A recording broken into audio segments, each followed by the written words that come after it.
Okay, today we're going to be talking about the guidelines of IgA nephropathy. The goals of the treatment is achieving a proteinuria of less than 500 milligrams per day and up to less than 300 milligrams per day and a stable GFR. Um, the purpose is to reduce the production of pathogenic IgA and reduce the IgA, and IgG immunocomplexes formation, and to manage the consequences of nephron loss as well, what we traditionally call the CKD treatment.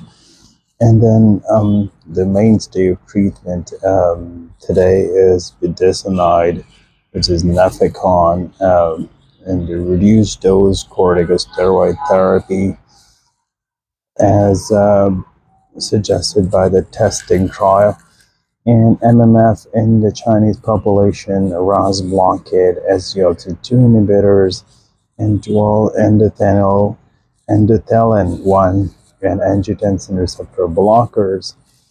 And, and then it can also present like nephrotic syndrome, AKI, and RPGN. We need to rule out other causes, for example, hepatitis, HIV, IBD, autoimmune diseases, liver cirrhosis, IgA dominant infection-related glomerulonephritis.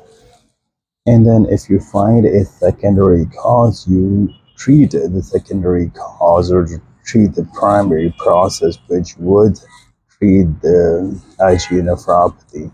And the mainstay of diagnosis is a biopsy. Well, and because there is an absence of urine and serology markers except for proteinuria and hematuria, and the score on biopsy is usually a MEST-C score, which is looking for mesangial and endothelial proliferation, sclerosis, and tubular atrophy, and the presence or absence of crescents.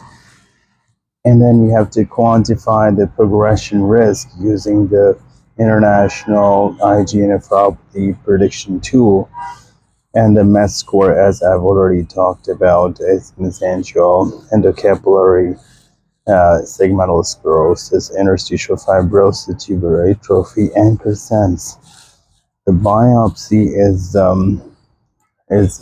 recommended for all people with more than 500 milligrams of proteinuria per day.